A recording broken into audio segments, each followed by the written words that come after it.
नमस्कार, मैं Pankaj Chandravanshi. Monday morning news network में आपका स्वागत है।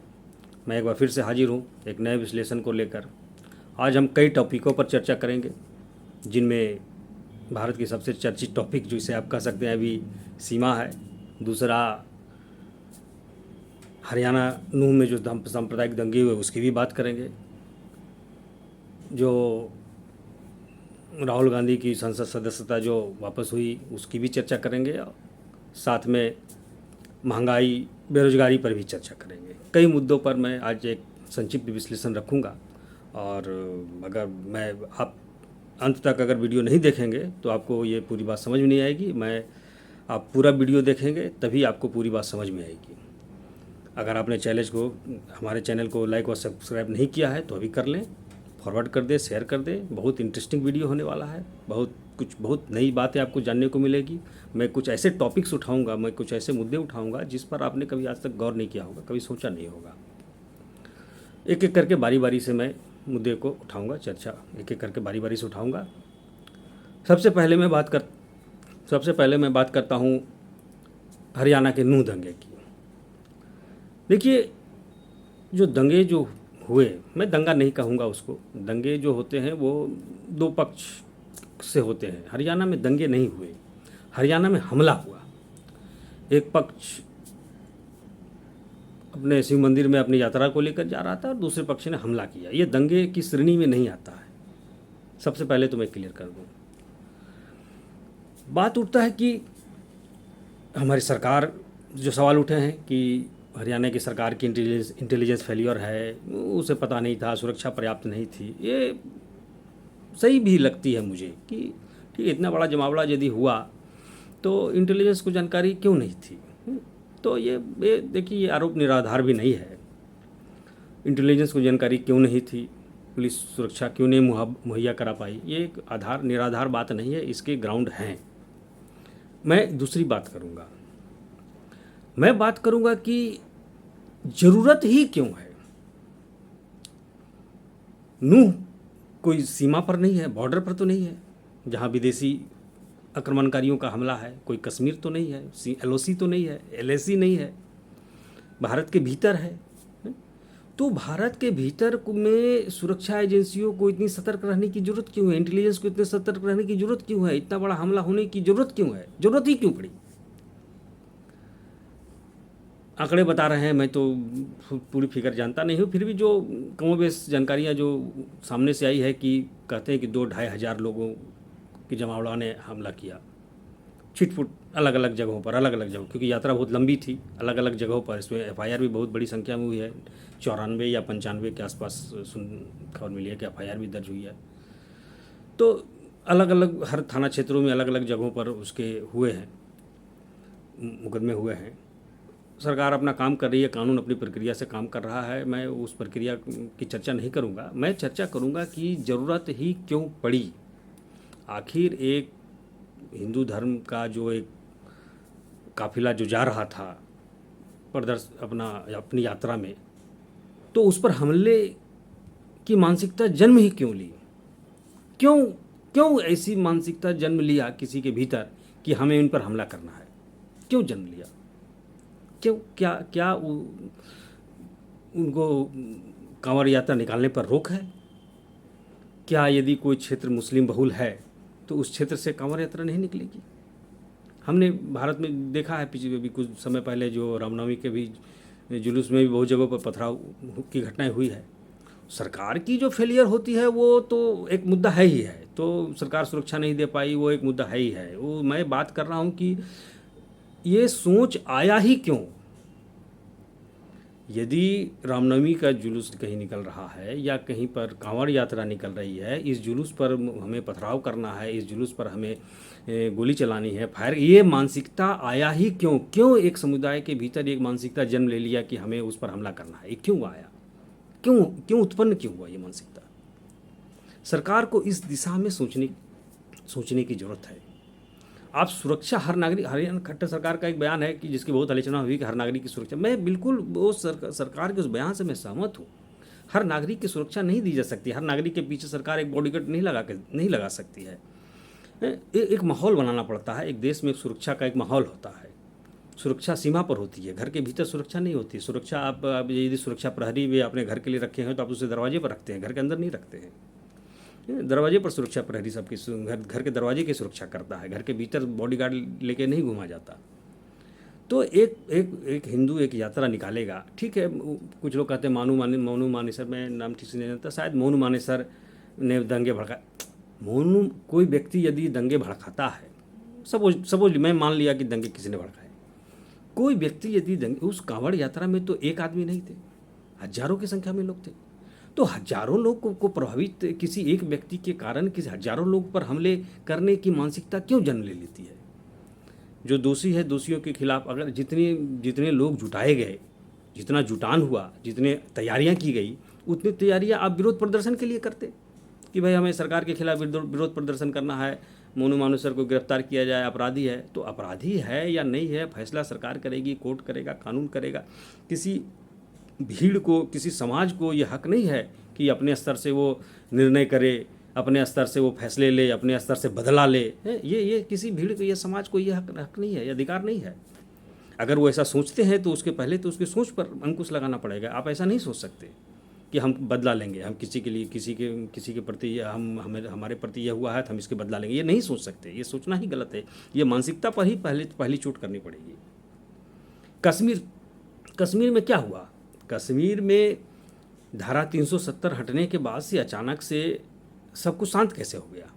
पहले लोग कहते थे कि कश्मीर में सेना बहुत अत्याचार करती है। हमारे पत्रकारों, बहुत से मीडिया रिपोर्टर भी थे, वो इस एंगल से भी न्यूज़ करते थे कि सेना बहुत जुल्म करती है। एक वीडियो बहुत वायरल हुआ था, बोनट पर एक आदमी को बांध दिया गया था और उस पर भी जुल्म हुआ कि सेना की देखिए कश्मीरियों पर कितना अत्याचार करती है।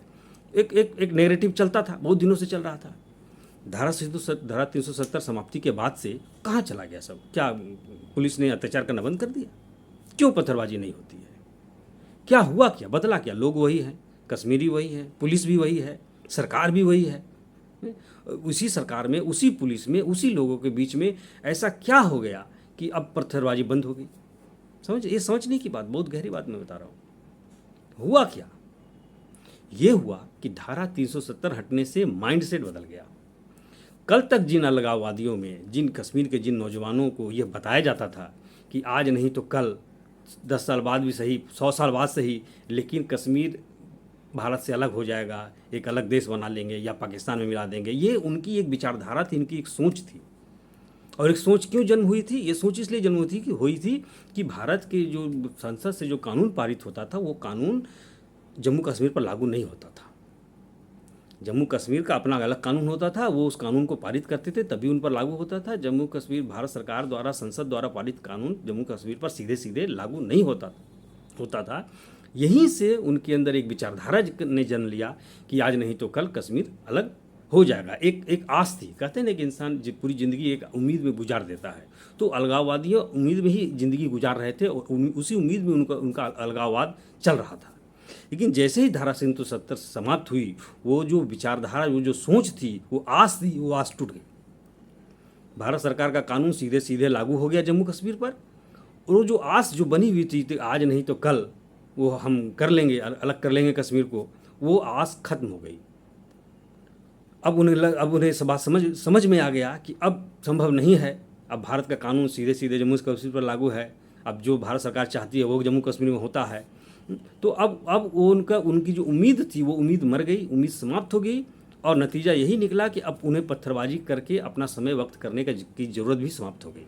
अब ना पत्थरबाजी है, अलगाववादियों पर कार्रवाई हुई है। तो चूँकि जब भारत में जब धारा 370 हटाया गया तो उस तरह से अलगाववादियों पर कार्रवाई भी कर दी गई। सारे अलगाववादी, जिन अलगाववादियों को पहले खातिरदारी की जाती थी पूरे सुरक्षा बलों को दे करके, वो उन अलगाववादियों को जेलों में भर दिया गया, तो उसका भी प्रभाव पड़ा। तो कहने का मतलब है कि सोच, माइंडसेट, यही बहुत बेसिक चीज़ है। जब तक माइंडसेट के ऊपर, जब तक सोच के ऊपर आप हमला नहीं करेंगे, जब तक सोच को समाप्त नहीं करेंगे, कोई भी बहुत दिनों से चली आ रही हिंसा जो है वो नहीं रुकने वाली है। मणिपुर को ही अगर ले लें, मणिपुर के बारे में देखिए ज़्यादा जानकारी नहीं है। जो मोटी मोटी जानकारी जो मुझे समझ में आई है कि 2 समुदाय हैं, कुकी और मैती, ये दोनों आपस में एक दूसरे को पसंद नहीं करते हैं। बहुत एग्जैक्ट मैं नहीं कह सकता हूँ, जो थोड़ी बहुत जो जानकारी है उस आधार पर मुझे लगता है कि ये दोनों एक दूसरे को पसंद, ये यहाँ भी है। देखिए माइंडसेट, जब तक कि माइंडसेट के ऊपर हमला नहीं किया जाएगा, माइंडसेट को जब तक नहीं बदला जाएगा, आप सेना के द्वारा, पुलिस के द्वारा, राष्ट्रपति शासन लगा दीजिए, कुछ भी कर लीजिए, वो हिंसा जब मणिपुर की रुकने वाली नहीं है। विपक्ष ने बहुत आरोप लगाया कि जम्मू मणिपुर में सेना क्यों नहीं, राष्ट्रपति शासन क्यों नहीं लगाया गया। मैं यहाँ पर मानता हूँ कि मुझे लगता है कि ये सरकार जो है मणिपुर हिंसा के लिए दीर्घकालिक योजना पर काम कर रही है, क्योंकि देखिए अल्पकालिक योजना से मणिपुर की हिंसा समाप्त होने वाली नहीं है। अल्पकालिक योजना, हमने राष्ट्रपति शासन लगा दिया, फोर्स बढ़ा दिया, सेना बढ़ा दिए, कोई इसका नतीजा नहीं निकलेगा। ये वर्षों से तो यही होता आया है। वहाँ तो राष्ट्रपति शासन का लगा रहना, पुलिसों का, सेना का जमावड़ा, ये तो वर्षों से वहाँ चलता आया। तो क्या नतीजा निकला? क्या हिंसा समाप्त हो गई? नहीं हुई। ये एक लॉन्ग टर्म इसकी योजना पर काम करने की ज़रूरत है और उस माइंडसेट पर हमला करने की ज़रूरत है जहाँ से ये दोनों एक दूसरे को पसंद नहीं करते हैं। ये एक दूसरे के क्या समस्या है एक दूसरे के प्रति, जब तक इस दिशा में नहीं काम किया जाएगा, सेना पुलिस के जरिए सरकार चाहे जो कर ले, जितनी भी फोर्स वहाँ भर दे, वो मणिपुर की हिंसा रुकने वाली नहीं है। और अब बात आते हैं नूह पर भी मैं वही बात कर रहा हूँ। पूरे देश में, केवल नूह की नहीं, पूरे देश में ये एक जो मानसिकता जो है कि कोई अगर हिंदू का कोई कांवड़ यात्रा जा रही है या रामनवमी का जुलूस जो जा रहा है, हमें उस पर हमला करना है, हमें उसको इस हम यात्रा को नहीं होने देना है। ये मानसिकता क्यों जन्म लेती है? ये मानसिकता जब तक इस पर नहीं हमला किया जाएगा तब तक इस घटनाएं रुकेगी नहीं। ये घटनाएं रुकने वाली नहीं है, ये चलती ही रहेगी, अनवरत चलती रहेगी। क्योंकि जब तक कि उन्हें यह लगता है कि हमको ये काम नहीं होने देना है, एक विचारधारा दिमाग में बन गया है कि ये काम नहीं होने देना है, तो जब तक वो कमज़ोर है तब तक तो चुपचाप बैठे हुए रहेंगे। जैसे ही वो उनको थोड़ी बहुत ही शक्ति का महसूस होगी, वो फिर से उसी एजेंडे में लग जाएंगे कि हमें ये नहीं होने देना है, हमें इस रास्ते से नहीं जाने देना है किसी भी जुलूस को, हमें इस रास्ते से नहीं जाने देना है किसी भी मूर्ति विसर्जन को। तो जब तक वो अकेले हैं, 2-4 लोग हैं, तब तक तो बर्दाश्त करते रहेंगे। जिस दिन उनके अंदर थोड़ी सी शक्ति, थोड़ी सी स्थिति में सुधार हुआ, फिर से अपने उसी काम में लग जाएंगे कि भाई हमें तो नहीं जाने देना है इस रास्ते से, इस रास्ते से सब कैसे जा सकते हैं, ये हमारा अतिक्रमण हो रहा है। तो ये भावना जब तक कि मन में बैठी हुई है तब तक की इस समस्या का देखिए कोई निदान है नहीं। भारत एक लोकतांत्रिक देश है, सभी धर्म को अपनी अपनी इच्छा से, अपने अपने तरीके से अपना धर्म मनाने की स्वतंत्रता है। कोई इलाका हिंदू इलाका नहीं है, कोई इलाका मुस्लिम इलाका नहीं है, सभी इलाका भारत के इलाके हैं। यदि कोई समझता है कि ये हिंदू इलाका है, इससे मुस्लिमों के ताजिए नहीं निकलेंगे, सिखों के नहीं निकलेंगे, तो वो भी गलत है। यदि कोई समझता है कि ये मुस्लिम इलाका है, इससे नहीं निकलने चाहिए कांवड़ यात्रा, इससे रामनवमी जुलूस, वो भी गलत है।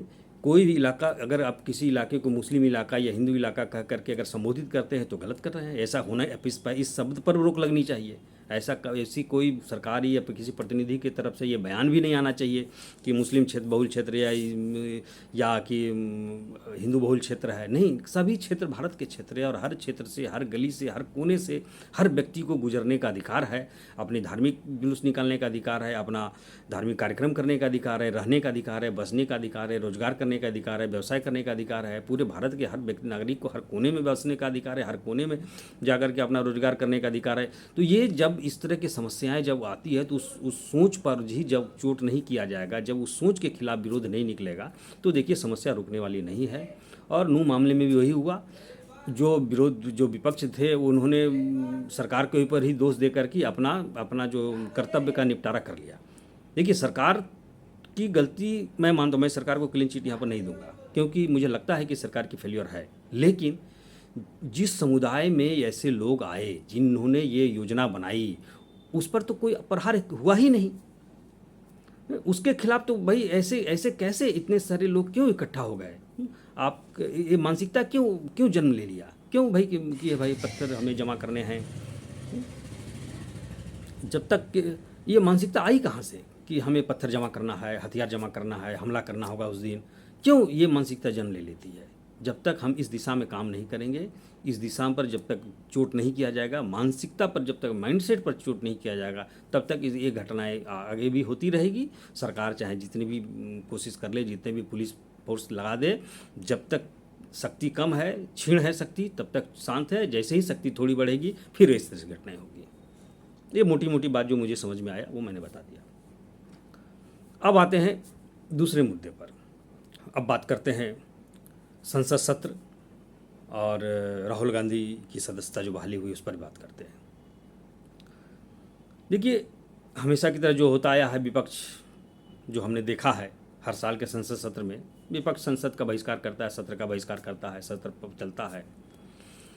तो संसद जो होता है एक्चुअली विपक्ष के लिए ही होता है, क्योंकि सरकार को बिल पास करने, सरकार के पास बहुमत है, बहुमत से बिल पास करने के लिए उसको किसी बहुत ज़्यादा प्रयास करने की ज़रूरत नहीं होती है। विपक्ष रहे न रहे, संबंधित मंत्री अपना बिल पेश रखेंगे, सरकार के बाकी जो मंत्री जो है, जो सांसद है वो समर्थन देंगे, बिल पास हो जाएगा।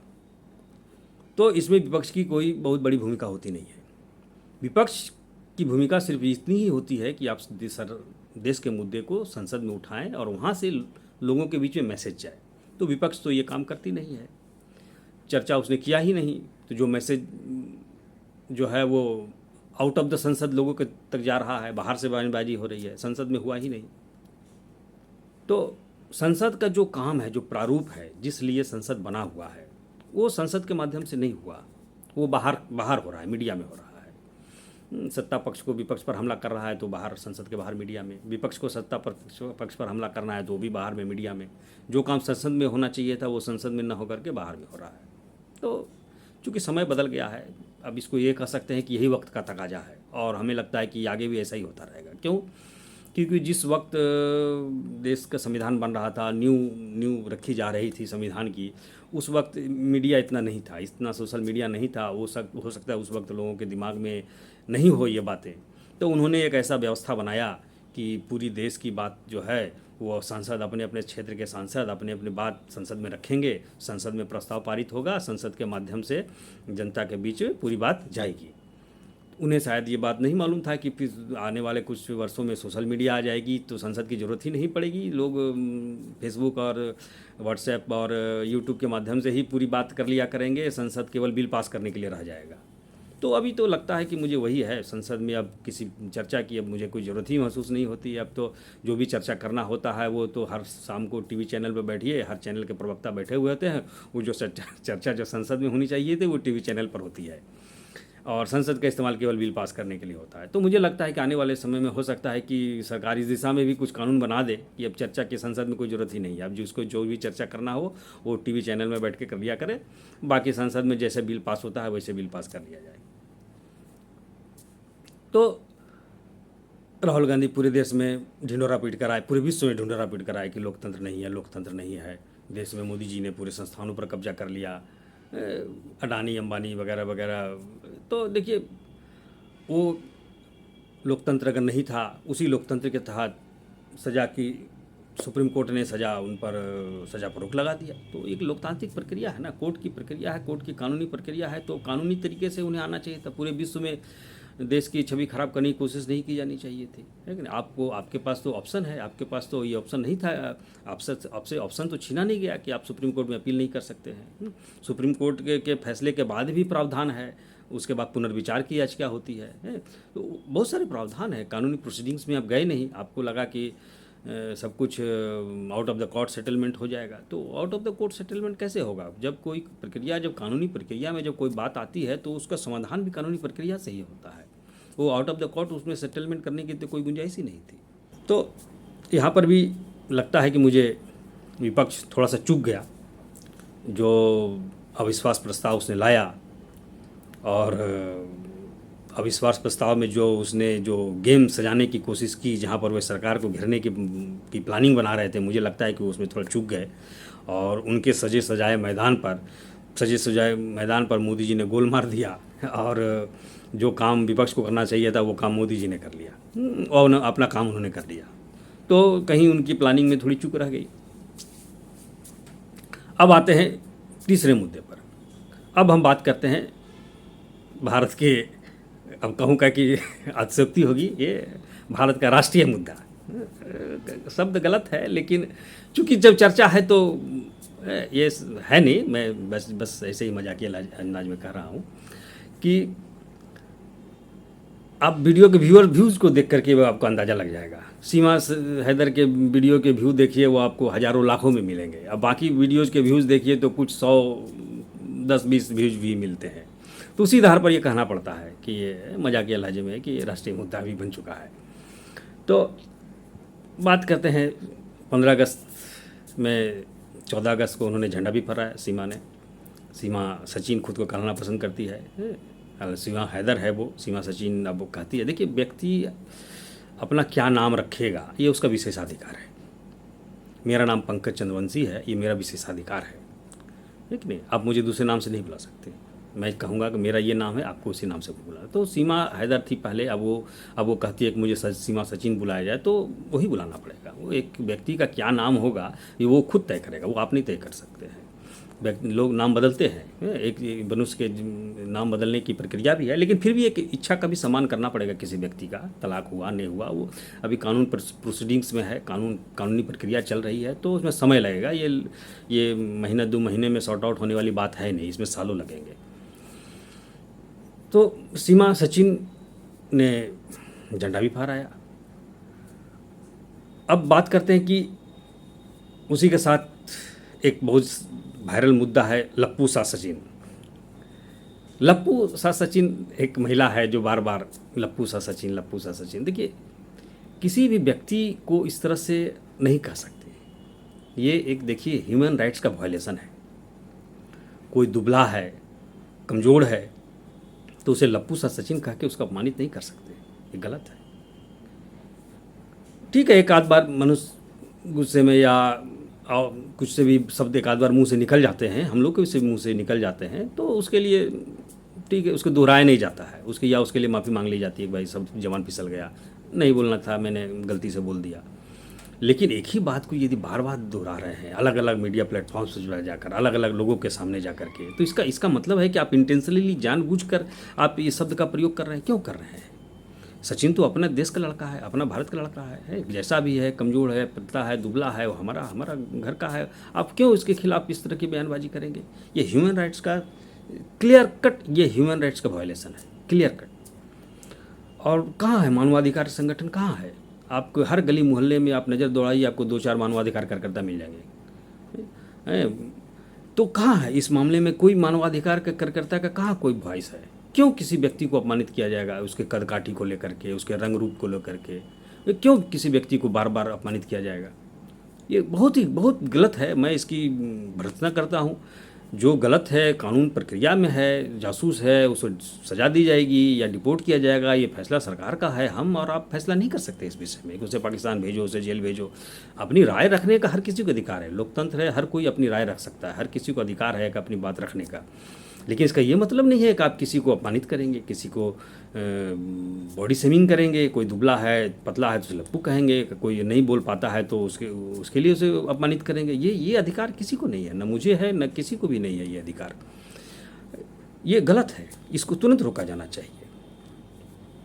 इसमें स्थानीय प्रशासन को भी आगे आ जाना चाहिए कि आप बार बार, आपने एक बार कह दिया, चलो ठीक है गलती हो गई एक बार, लेकिन आप बार बार एक ही बात को दोहरा रहे हैं, बार बार अलग अलग प्लेटफॉर्म से अलग अलग लोगों से मिल करके इसकी, तो ये इंटेंशन है। इसके खिलाफ में मुझे तो लगता है कि इस मामले में सचिन को भी एक कंप्लेन करनी चाहिए। अब अगले मुद्दे पर बढ़ते हैं। अगला मुद्दा है देखिए सीमा की नागरिकता का मुद्दा। नागरिकता देखिए एक लंबी प्रोसेस है, आसानी नहीं है। ये 1-2 दिन की बात नहीं है कि आवेदन किया हो गया, एक लॉन्ग टर्म प्रोसेस है। अभी जो मुझे लगता है कि उसे हो सकता है कि लॉन्ग टर्म वीज़ा जो दे दिया जाए, अभी फ़िलहाल वीज़ा की ही उम्मीद है। वीज़ा मिल जाने के बाद से एक 5 साल 10 साल एक प्रक्रिया है, उस प्रक्रिया के बाद ही नागरिकता मिल सकती है। हो सकता है कि वीज़ा मिल जाए, और मुझे लगता है कि बहुत जल्दी इस दिशा में प्रयास हो रहा है, क्योंकि उनके एक वकील है कोई AP सिंह जी, तो वो इस दिशा में प्रयास कर रहे हैं। और मुझे लगता है कि चूँकि सुप्रीम कोर्ट के वकील हैं, तो और वो खुद से स्वतः वो इस मामले में कूदे हैं, उन्हें किसी ने बुलाया नहीं, वो खुद ही मामले में कूदे हैं। तो हो सकता है कि उन्हें लगा होगा कि इस मामले में दम है, हस्तक्षेप किया जा सकता है। और देखिए अब सीमा का एक्सप्लॉयटेशन जो हो की भी संभावनाएं बढ़ गई है, शोषण जिसको कहते हैं, उसकी संभावनाएं बहुत बढ़ गई है, क्योंकि उसकी नागरिकता अभी नहीं है और परिवार भी गरीब है। तो बहुत ज़्यादा समझ भी नहीं है, बहुत ज़्यादा पढ़ा लिखा भी नहीं है, बहुत ज़्यादा जानता भी नहीं है। तो जो भी मिला सहारा उसी पे चढ़ गए। एपी सिंह जी मिले एक सहारे, उन्हीं पर लद गए। कोई और सहारा मिल गया, उन्हीं पर लद गए। तो यहाँ से एक्सप्लॉयटेशन, शोषण की संभावनाएं आ जाती है। और हो सकता है कि आने वाले दिनों में वैसा संभावना हो जाए कि इनका शोषण, कोई फिल्म लेकर के आ जा रहा है वो भी शोषण कर ले सकता है फिल्म के बहाने, कोई नागरिकता दिलाने के बहाने भी शोषण कर ले सकता है। तो अब उसका एक एक्सप्लॉयटेशन की भी संभावना बढ़ गई है। और यदि ये वीडियो सचिन सीमा तक पहुँचे तो मैं कहूँगा कि आपको सावधान रहना चाहिए। आपके शोषण की संभावनाएं बहुत ज़्यादा बढ़ गई है, पहले से बहुत ज़्यादा बढ़ गई है। तो और लोग मदद भी कर रहे हैं, उसका समर्थक तो आप जानते ही हैं, पूरे भारत में बहुत बड़ी संख्या में उसके फॉलोअर्स हैं, समर्थक हैं, आर्थिक मदद भी कर रहे हैं। उसने QR कोड भी जारी किया है। तो समर्थन भी मिल रहा है एक तरफ से, और दूसरी तरफ से मैं कह रहा हूँ एक्सप्लॉयटेशन भी होने की संभावना है। तो वहाँ से भी सावधान रहने की ज़रूरत है। अपनी प्रेगनेंसी पर भी सीमा ने कहा है कि मैं प्रेग्नेंट हूँ या नहीं हूँ, नहीं कह सकती। लेकिन देखिए, सीमा प्रेग्नेंट है ऐसा सीमा ने अपने बयान में ही कह दिया। अगर आपने उसके बयान को गौर से नहीं सुना होगा तो एक बार फिर से सुन लीजिए जा करके, कि उसने कहा है कि मैं नहीं कहूँगा, मैं नहीं कहूँगी कि मैं प्रेग्नेंट हूँ या नहीं हूँ, इससे नज़र लग जाती है। तो भाई नज़र तो तभी लगती है ना जब प्रेग्नेंट हो। यदि प्रेग्नेंट नहीं हो तो नज़र तो नहीं लगेगी नहीं। तो प्रेगनेंसी की संभावना है, हालांकि जब उसकी इच्छा नहीं है तो उस पर विशेष ज़्यादा चर्चा करने की हमें ज़रूरत भी नहीं है। हम अपना विश्लेषण कई मुद्दों पर हमने आज चर्चा किया, और हमारा चर्चा कैसा लगा आप हमें ज़रूर बताएं। अपना फीडबैक दें, अपना कमेंट दें, लाइक और शेयर करें, फॉरवर्ड करें, ज़्यादा से ज़्यादा इसे आगे बढ़ाएं ताकि ज़्यादा से ज़्यादा लोग इस बारे में जान सकें। धन्यवाद।